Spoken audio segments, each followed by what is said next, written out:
Hi guys, welcome to part 3 of this month's Jazzing the Guitar that I'm doing with the Leeds Guitar Academy. First of all, happy National Learn to Play Day, so it's quite an amusing thing to do this lesson with as the Learn to Play Day is moving along. It's quite exciting. Alright, we've been talking jazz for the last 2 weeks. We've been mainly talking about blues, and it's time to move away from that into a proper standard. So yeah, last week we talked about a little bit of a more jazzy blues, some 2/5s and 3/6 2/5s. Now we're going to get into proper jazz territory with like what would be called the traditional standard. So we're going to be going over Autumn Leaves in the key of G. So G major. Think of all your chords, all your modes, flats. In this case, just one sharp. Try and know where you are before we start, and let's get cracking. Let's try and figure this out. So first of all, the piece itself is. So if you just check out a real book, Autumn Leaves is obligatorily there. You'll find a lot of 2/5. So if I just play the harmony, I'll have. So we start with the 2/5/1 to the G, then the 4, then the 7, F diminished, then this, play like this, sorry, and this. So this is, and this, then repeats. So what's the A? It's just a 2/5/1 to the 1, 4, 7. The 3 as a dominant. Sorry. Go by minor, 6. And then repeat the 6. Then this twice to the B. And that's it. Like the B does a minor 2/5 to E, so F sharp, F diminished, flat 9, E minor, repeat 5, but to 1, then same thing. This little fun thing we'll talk about. So it's E minor, E flat, D minor, E flat. The E flat and the D flat are and then C, another B dominant flat 9, going to the. So it's basically a 2/5/1 to the 1, or 2/5/1 to the 6, and some of other stuff, but quite a simple standard. The melody, of course, it's quite known. We don't have to go over it right now. All right. The first thing we should all start applying by now, all the stuff that we've been learning until now, to every piece of music, every standard, including obviously Autumn Leaves. So what can we do to start? Just first of all, go over your chords, like proper big chords. Put in a backing track, start playing away. So I'm just gonna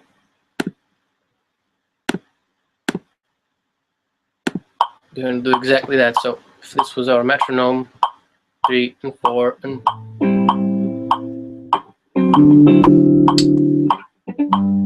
So this is just like big bar chords.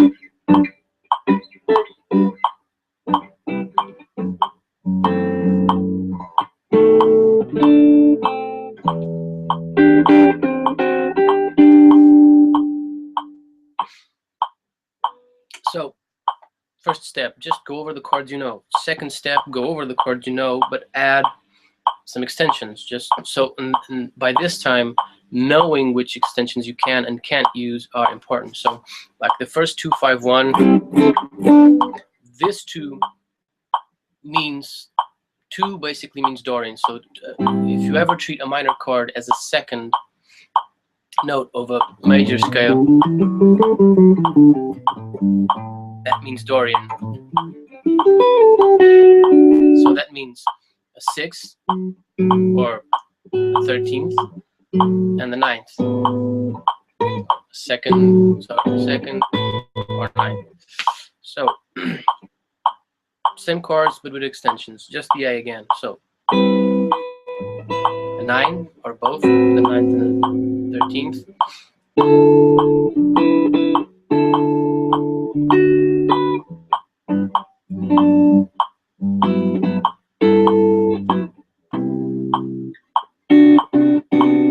Thus we could use the sharp.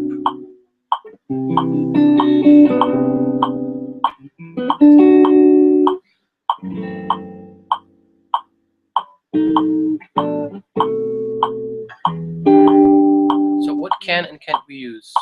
So for the A, let's use both the 9 and the 13th. The D works with the 13th and the 9th as well. Don't worry putting it there. This would be 7th. This would be 7th as well.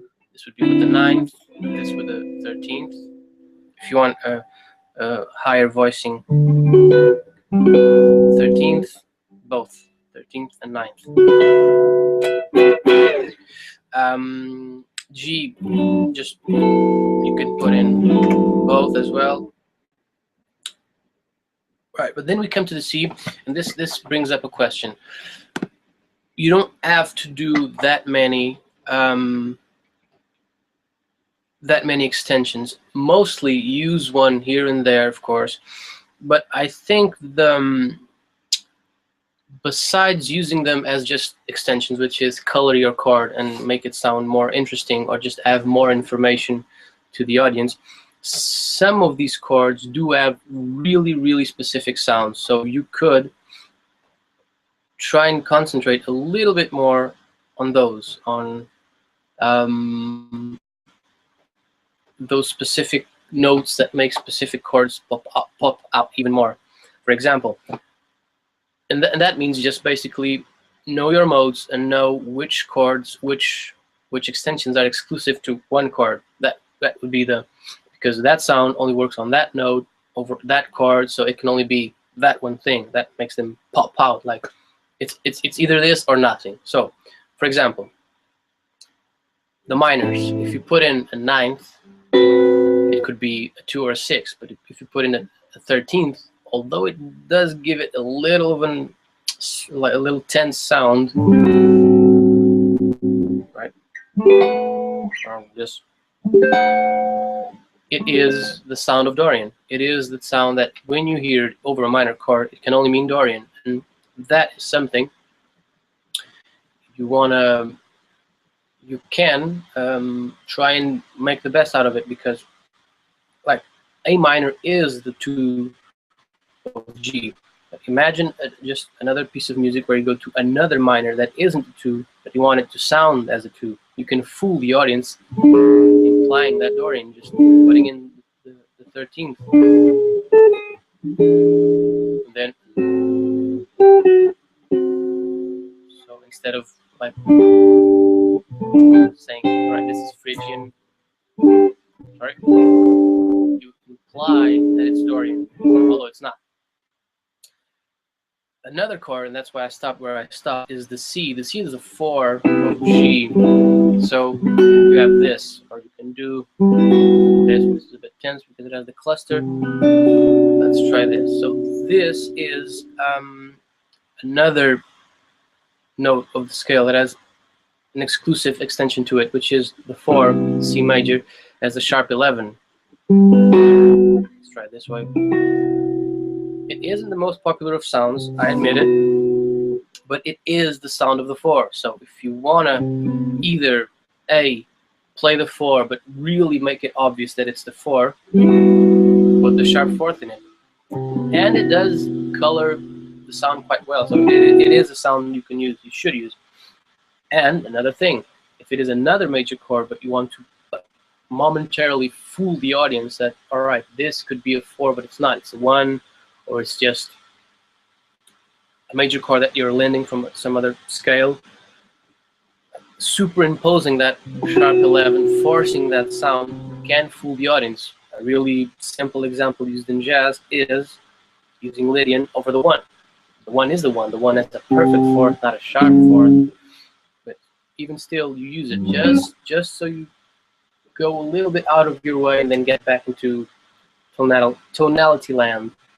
So for example, that would be the 2, the 5, and then the 1. This is good, this is good, this is good, this is new. But, it sounds so good, doesn't it? So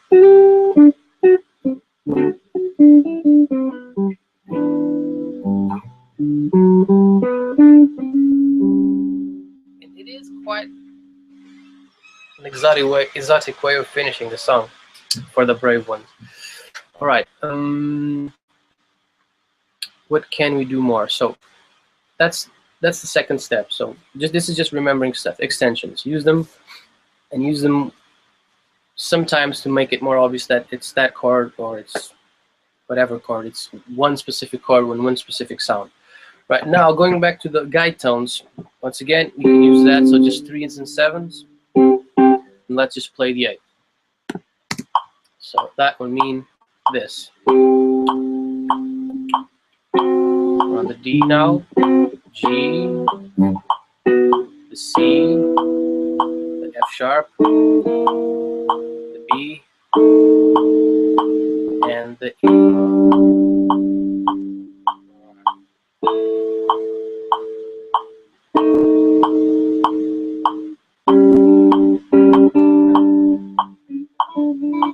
Country. So same thing, you can apply just the guide tones to make your life quite simple.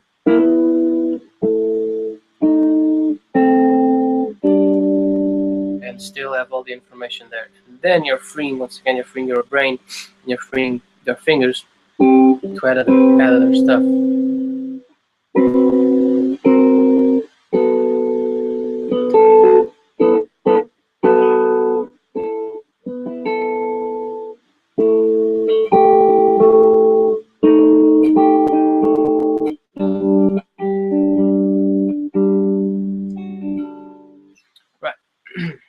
Alright, the new thing we're going to talk about today, so all of this apply the same thing to soloing. So we spoke about modes, use the modes. We spoke about arpeggios, use the arpeggios. And these kinds of standards, which are much more tonal and respect those kinds of rules, the blues does as well, but this is more, I think these chords flow the best between each other, at least when soloing. So it's a lot of like parallel 2 5s and 2 5 to the 1, 2 5 to the 6. So it's a lot of, you will notice a lot of patterns in the song. So you can apply those same patterns in your soloing because the steps are the same. So apply our modes, apply our arpeggios, always try to link them.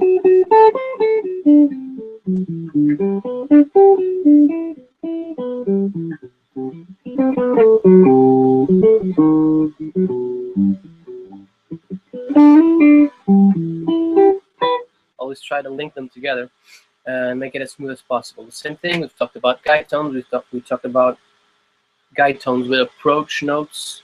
Same thing, so I have the 7. So do the same thing for the G, now for the C. Alright.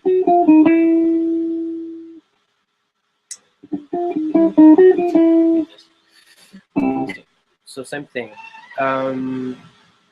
So it's always quite an effort because you learn a lot of stuff, and that's good. But every time you go back to a new song, or I can say this, and this is both good and bad. You have to reapply everything, and that's good because it's always learning more and applying the same stuff to new songs, which is always a test to see how good it is. But at the same time, it's always needing to go back to it, never feeling completely fulfilled. So, but that's good. That's good. You always have to remember the stuff and reapply the stuff, and you will always find a new trick, a new lick, a new way of thinking the song and the guitar part. And that's good. That's why we learn it. All right. The new thing we're going to talk about today, which would be a little bit more of a serious step in really jazzing it up, is drop 2 voicing. That is something really helpful, because that, even in pop or rock or funk, that just makes everything glue much better. So if I just have, let's just imagine a 2/5, I can a 2/3, like a soul ballad or something. So I did C minor, E minor, E flat major. So just think this. With this would sound like this sounds good. But imagine it would drop 2 voicing. So which means just basically thin out the sound, losing this and losing this, losing all these unneeded notes that the bassist will be doing. Just like slimming your guitar part.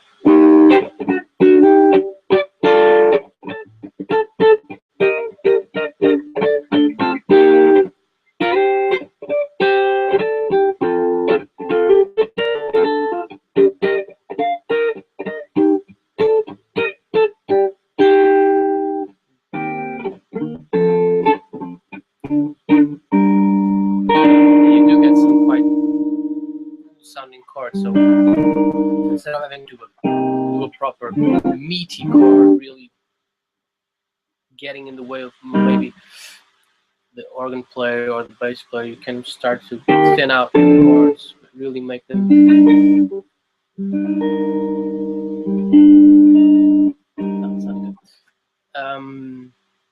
really make them have their own place without stepping on other people's playing. So what's a drop 2 voicing? Basically, the name says it all. Let's go back to Autumn Leaves. So this would be the 1, or as a major 7, so 1. If you think of the chords stacked, so without any intervals or any inversion, so you'll apply the rule we all apply to make chords, which is 1, 3, 5, 7. So 1, jump a third, jump a third, jump a third, jump a third. So 3, 5, 7. We get this.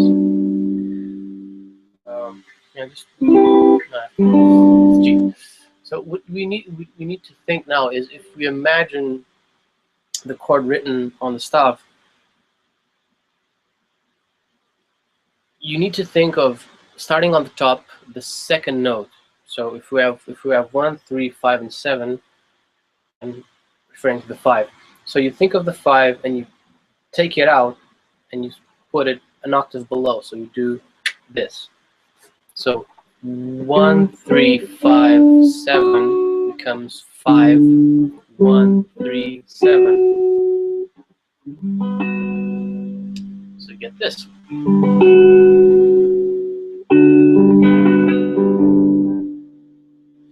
Or this. No, not this, sorry. Which means we know it usually as this. So 5, 3, this. An octave above. So now what we need to do is, all right, we have, think of all the inversions. So 1, 3, 5, 7, 3, 5, 7, 1, 5, 7, 3, 5, 7, 1, 3. Think of all of these inversions and apply that to each inversion and then each chord. So let's think G first. I'm going to start here. So this would be 7, 3, 5, 1. Then go to the next one, which would be this. 1, 5, 7, 3. Then go to this. This is pretty. which is 3, 7, 1, 5. Get the cluster. The last one would be the first one we get, which is 5, 1, 3, 7. So let's divide this into two really simple steps and procedures. First procedure, same chord, all the positions. Write them down. Really understand what's happening in the chord. So understand that it's the second note starting from the top.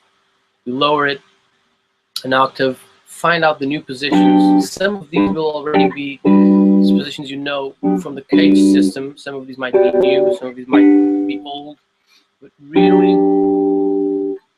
just go choose one chord, learn all the inversions of the drop two voicing, and just boom, just go for it. Go up, go down.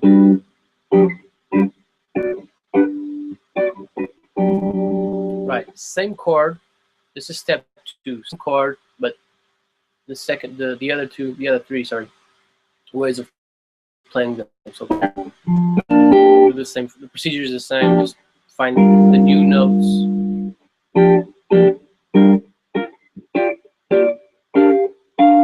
Dominant.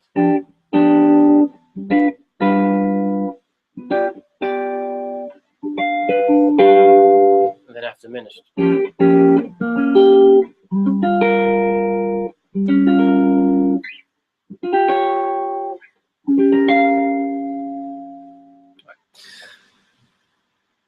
And this will take you some time. This will give you a lot of fun, but it's all good because at least I'm speaking for myself. It was quite exciting when I finally understood that the way chords could be so discreet in the song, but at the same time saying so much and being so fun to play. So when I learned this, I just really delved into it, and I think you'll feel the same.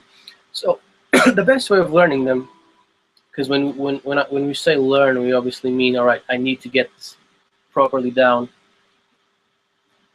Because if I want to start applying these to Autumn Leaves or any song I know, they need to be like quick. I need to know them by heart. But sometimes just hammering away until you learn is the best way. You can use little systems, little ways, little helps, little forms of making the procedure last a little bit less and learning a little bit faster.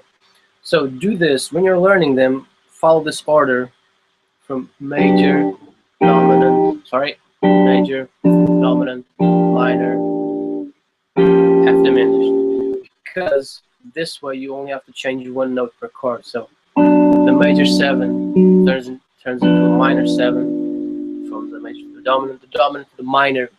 You just have to change the third. And from the minor to the half diminished, you only have to change the fifth. So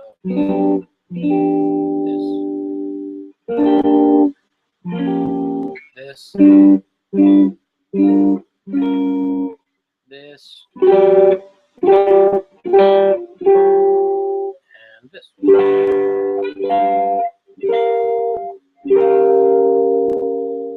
Right, so let's try and do a turn on. Just go around the chorus once on Autumn Leaves, just with these voicings, and then I'll speak to you about the most interesting. It's the obvious way of using them, but at the same time it's quite rewarding because it's probably the best way of using them. So let's do this. 2, 3, 5. I'm gonna put a little bit slower so I can really take my time on each position. So I'm gonna start on A minor here.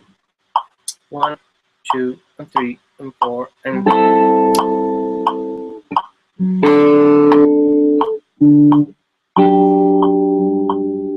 forget where we are.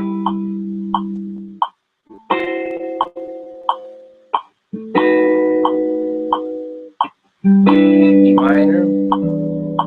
B is going back to the A.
Right. So what happens? Sometimes I did make a few leaps, but sometimes so you could compare it, and sometimes I kept the movement as minimal as possible, and that's what you want. So what you want is now that you have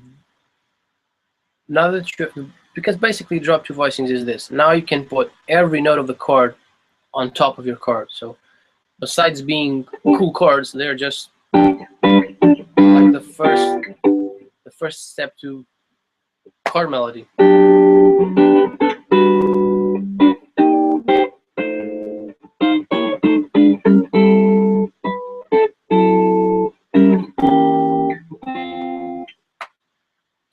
So what's the objective here? What's the goal with drop two voicings? The goal is write the piece down, right? Just Autumn Leaves Harmony down. Choose one note from the A minor chord, write it, then start your comping there and never stop either going up or going down. Mostly going up because like Western Harmony goes down. So it's kind of cool to create a counterpoint of the actual song moving down and the guitar part moving up, but works the same way around, or works the other way around as well. So choose one. I'm going to choose this one, which has the A on top. And the idea is obviously in bits and in sections, not for the whole song because you'll end up not having frets quite soon, but for like just an A, just the B part, just the B section, just the turnaround.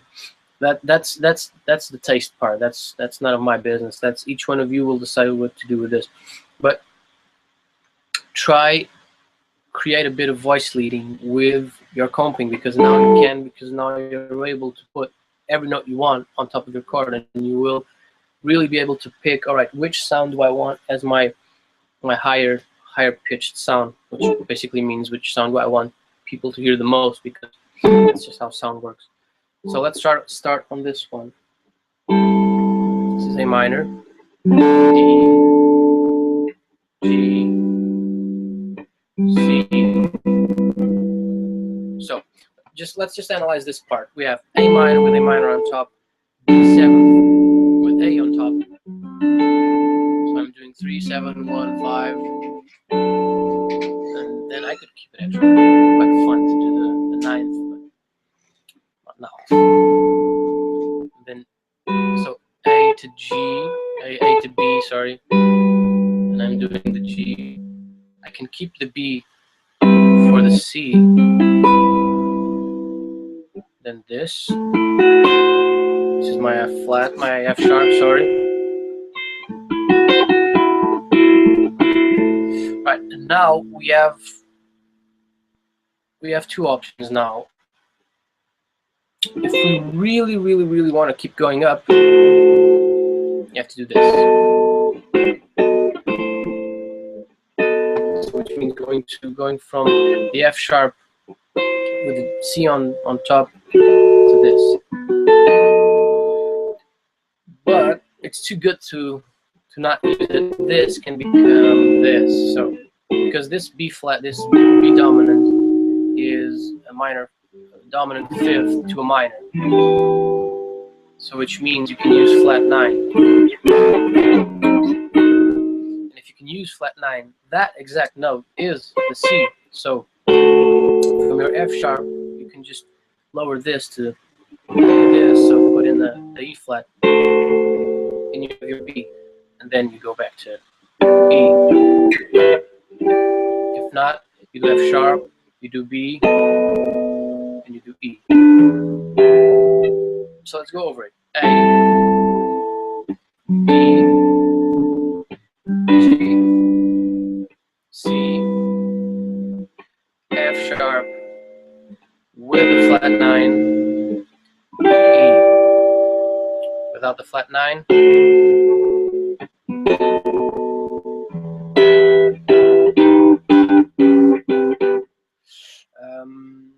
And that's what you want. So now we're able to do that. If we try to apply the same thing to the B section, let's just start here, F sharp, B,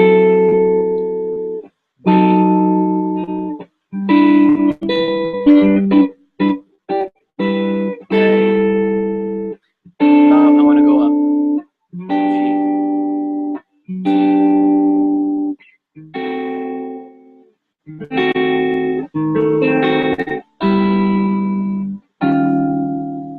so we have this E, sorry, and then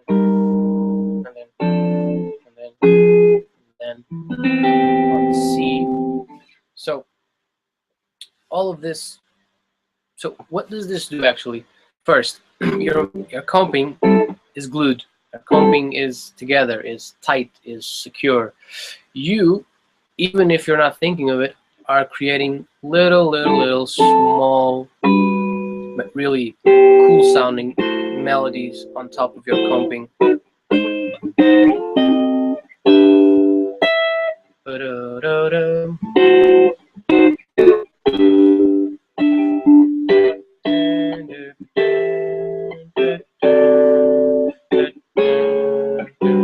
Sorry, so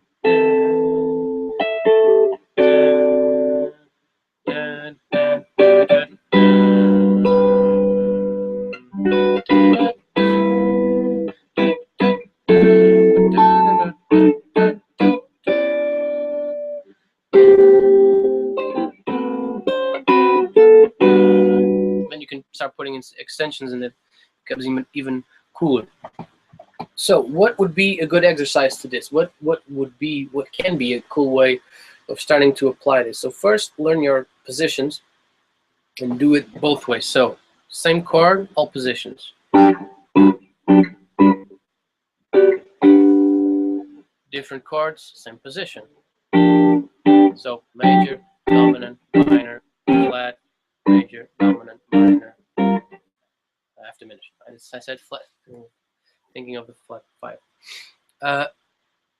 And then write it. Just write the progression, write a note that you want on top, and start start taking notes on which note and which options you can have for each chord. So really think ahead and don't confuse yourself, because it's already hard to just be trying to remember all of this. So let's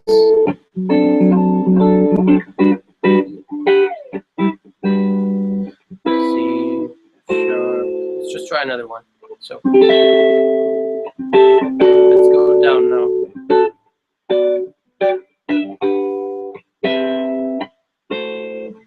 I want to use this one.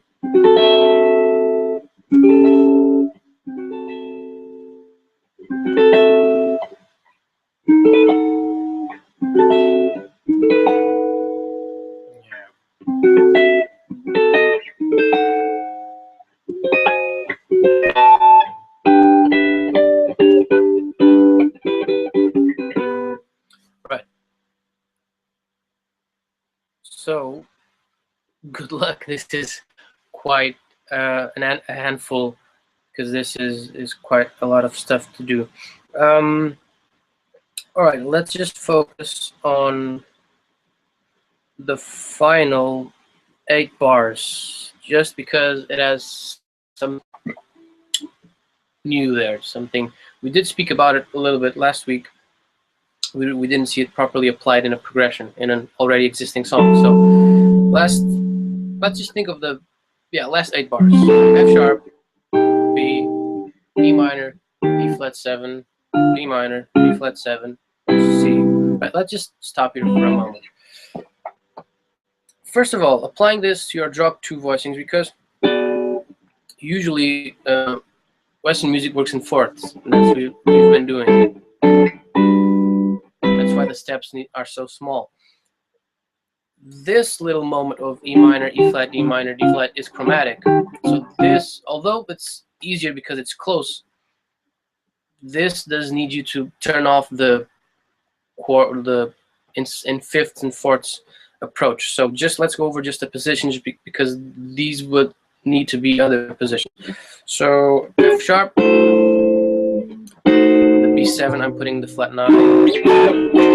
So you have E, then you have for E flat, and then for D, and then for D flat, and then for C.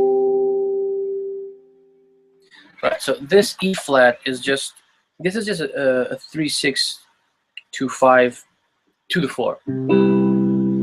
So if you think just for a second that C is the 1, 3 minor, 6 dominant, 2 minor, 5 dominant, 1. So it's basically the usual turnaround that we applied in the blues, actually. So same thing, but the both of the dominants, so both the A dominant and the G dominant, are being transformed, are being substituted for their, like, the tritone substitution. So, which means, really quickly, your tritone, find the tritone, is being thought of as like reversed. So you have the seventh and third of A. Now you have to find which chord has these two notes as the tritone, but this as its third and this as its 7, not 7th third, the third 7. That just means E flat. So really quick and really basically, every dominant chord has its tritone substitution a sharp 4 away, above in this case. So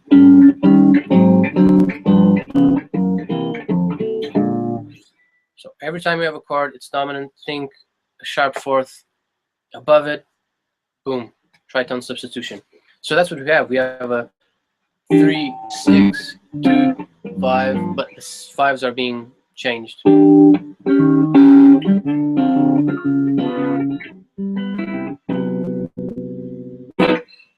So that would mean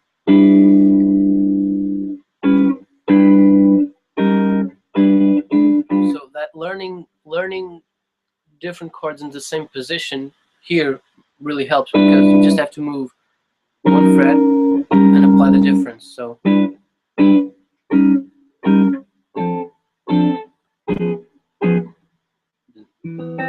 C, right?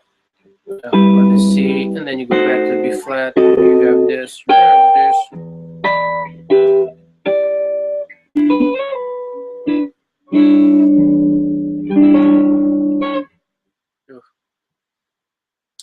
All right, so that's it for at least for harmony today. That's what we have. So drop 2 voices. Think of the chord just stacked, second note from the top, lower it an octave. You have your drop 2 voicing. For the most adventurous people out there, you can also do drop 3. 1, 2, 3. Drop this. So let's just hear it once. So it means 3 goes down, then 1, 5, 7. That's this. So this would be a drop 3 voice. And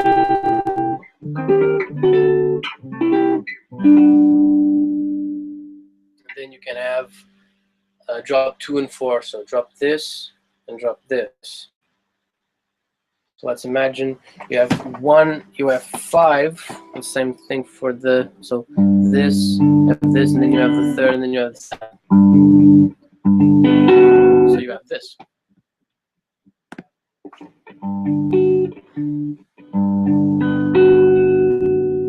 It's quite interesting.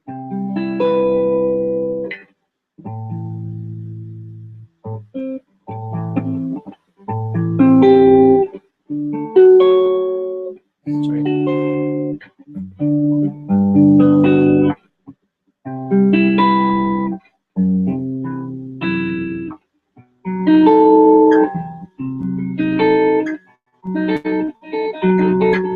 It was a little bit Spanish.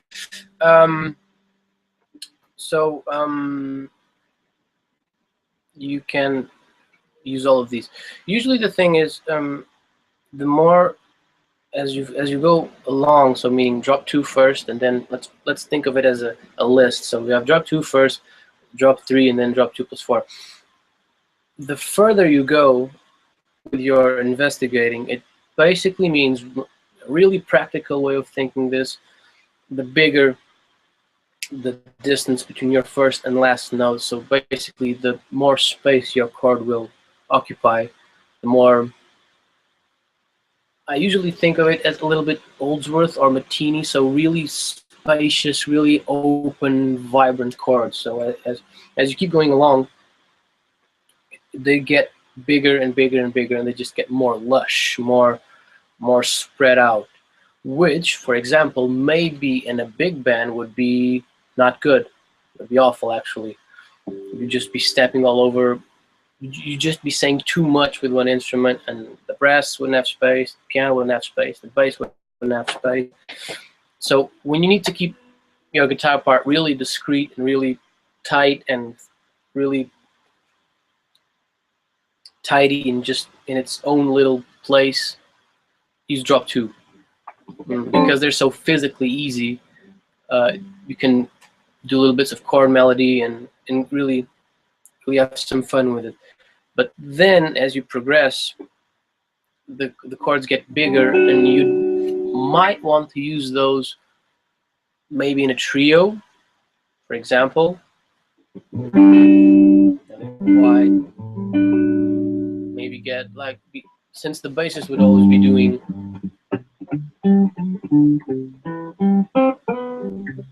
might want to do like, imagine the G but put the 9th on the bass, like really some really crazy idea. Or even drop 2+4. Oh, that's a big one.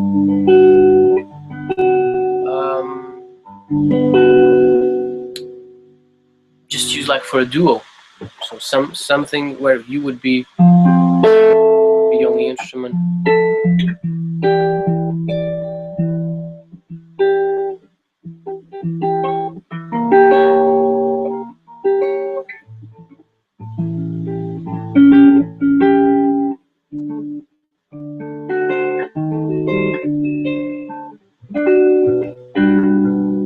So both drop 3 and drop 2 and 4 are too big for a proper band.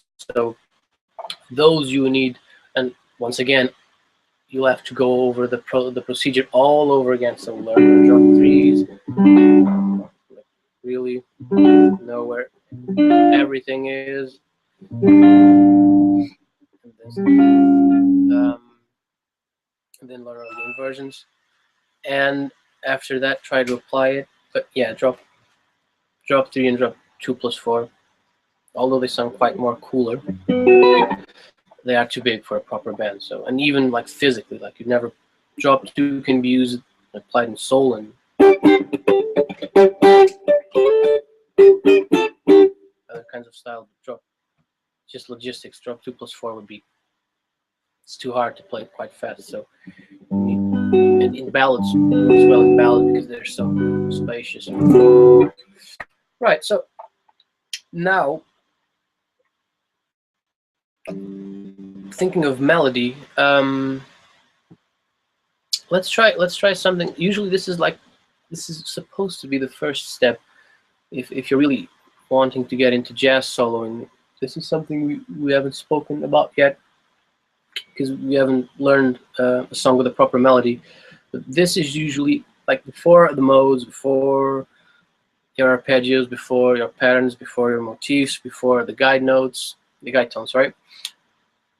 One really quick, but at the same time really difficult way of making a solo sound interesting is use the melody, because that's what they used to do in the old days. So the first jazz solos were just play the melody again, but do your thing. So just little reinterpretations of the whole melody, bits of the melody, licks based around the melody, which basically is what you want, because you're going a little bit off, you have a little moment, but through your solo, people never forget, all right, this is a song. This song as a melody, and then as a message.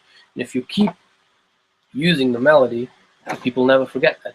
So if we just try it once, I'll just play the melody and then a solo over the melody, with the melody. You can really see that this is a really intelligent way of of doing a solo, because I don't have to think about licks. And if I'm doing 2 or 3 or 4 choruses, I won't be able to have like 4 choruses of really all original, all really fresh and juicy. So sometimes you do need help, and one of the best ways of doing it is just, all right, first chorus, just do the melody again, just really ease people into the solo. So let's just try it once.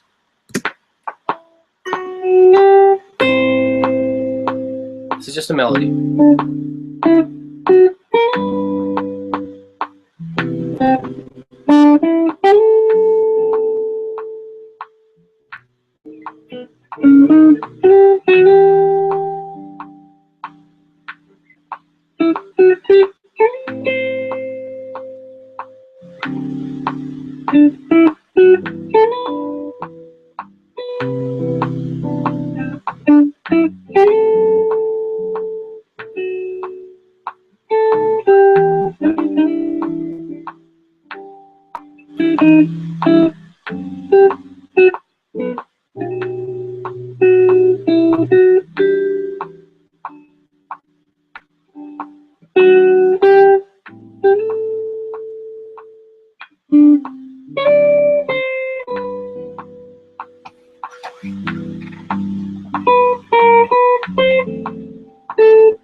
Solo, thinking of the melody.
Then go crazy.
Right, so that's something you can do. Just apply the melody. So, all right, just let's revise really quick. Just something that we learned last week about using the guide tones and just notes, chromaticisms, and notes guide and neighbor notes as ways of focusing on the guide notes, but being able to get a little bit more out of it. There are some small but really cool stuff you can do. Basically, once again, it's just a question of how mode you want to go. So, like for example, if you do so imagine. So if you're like imagine 2/5. If you do this, so I'm thinking of the A, and I'm doing 6, 8, 6, 8, major 7, minor 7.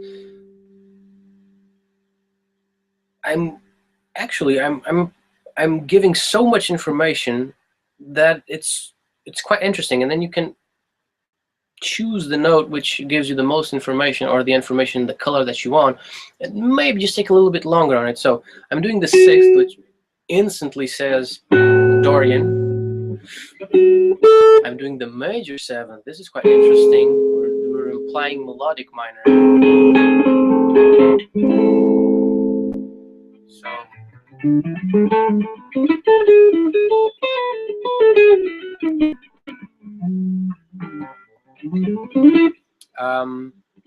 then I'm falling on a much more stable note. So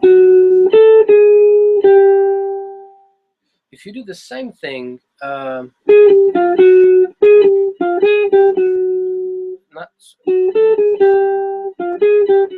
it's not the same thing, it's almost the same thing, it's just half a tone away.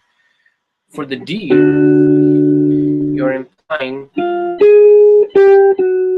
another note that you supposedly aren't supposed to imply, which is you do, first of all, you do sharp 9 as your chromaticism, which is altered scale. It's quite super Locrian. It's one of the sounds that you want to really develop in jazz. Pardon. This you imply the sharp 4th over your dominant, which means Lydian dominant. How do I play this way? So and then we go back to the 1. So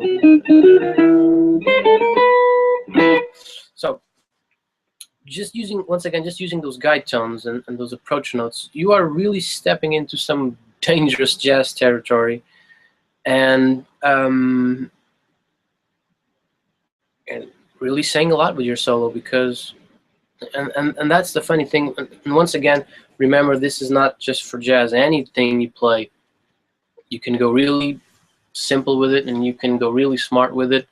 And always the way you want to do is go a bit of both, and go both ways, and really trying to find that what is your sweet spot when referring to your language as a soloist and as a composer.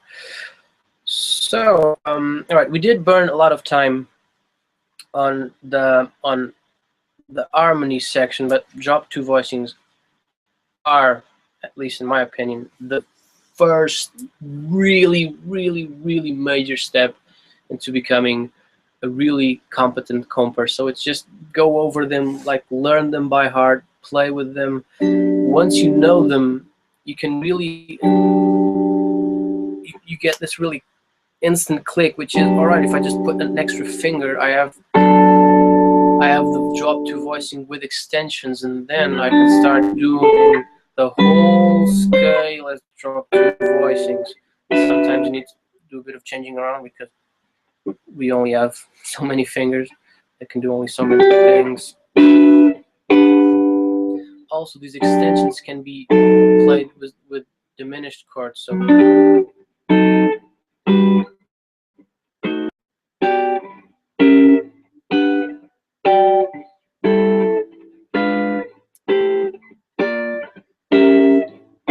sorry, no, right.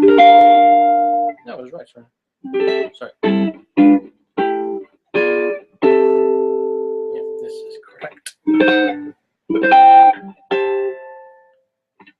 also another thing to do, and you really get this instant rush of, I can now play the scaleless chords, and this just means I can be comping and slightly giving melodic hints to the public and to the vocalist. And this just opens a massive bag of possible, really stimulating, really interesting comping parts. And just think of it as like, all right, this is applicable to funk, this is applicable to pop, this is applicable to soul, this is applicable to R&B, this is applicable to disco. So many good sounds. Even rock, but obviously rock is more power chord based. Blues, and you can really start like doing something. This is one of the most applied ways. It's one of the most used ways, at least for me. Sometimes you just can't have this 6-part brass section because, right, the money just doesn't cut it. The guitar player can being the chord with little hints of melody guy and really occupying. That's one of the key things. You can start occupying more space while at the same time thinning out your chords and really owning just the midsection, but do everything there. So if you're working in a trio, or if you're working in a quartet without vocalists, so it's just you drums and bass, you bass, and you drums, bass, and vocals, and the vocalist does not do any harmonic stuff. You'll have to do all of the mids, and with just a bit of applying a bit of drop 2. And I'm saying like playing Adele and playing Amy Winehouse and playing Sam Smith. I'm not saying playing Duke Ellington. You can really occupy just the extra amount of space you need to occupy. I just think Chic, for example. Nile Rodgers is a master at doing that in a non-jazz scenario. And you can really get more busy without getting too busy and screwing around other players' parts or the vocalist parts. So that's the thing. Drop 2 is really important. We had to burn a little bit of extra time on it. Really take time to learn it and write it down. That's super important. Not just think of it and start playing it. Really write it down, understand the process behind it, and then master. After the process is mastered, master the playing. And for the soloing, which we will give a lot more time next week, because we're going to do a ballad. And for now, all of the comping stuff is done. We'll just be applying the same stuff, guide tones and drop 2 voicings mostly for the ballad next week. So we'll be able to develop a lot more in the soloing section. For soloing this week, just keep in mind what I told you about just rehash the melody, just reuse the melody. That literally, but you'll have to beat licks out of you, because you'll have to beat the imagination out of you, because you're stuck with the melody. So you either don't do the melody, and that just breaks the exercise, which means use the melody in your soloing. You'll really need to, all right, I can only use the melody. What can I do? What really small details can I add to the melody to make it as a solo? So that's a real imagination test to your brain and your musical brain and ears. So for this week, for soloing, just think the melody. Really learn the melody. You don't need the paper. Use it from your ears, and then just play it and play it and see what kind of stuff you can do around it. Just really using just rhythm, using some approach notes, some chromaticisms, using a little bit of maybe of an arpeggio here and there just to complement the note of the melody, but mostly just really try and squeeze the most you can out of the melody as a solo. All right, thanks guys. Thanks for watching. This will be posted on YouTube, so you can watch it as many times as you want. Of course you want to. You'll be able to ask me anything if you want to, if you have any doubts, if you have any problems, existential or guitar related. So once again, thanks for watching, and anything you need to, just ring me up. Thanks, guys. See you.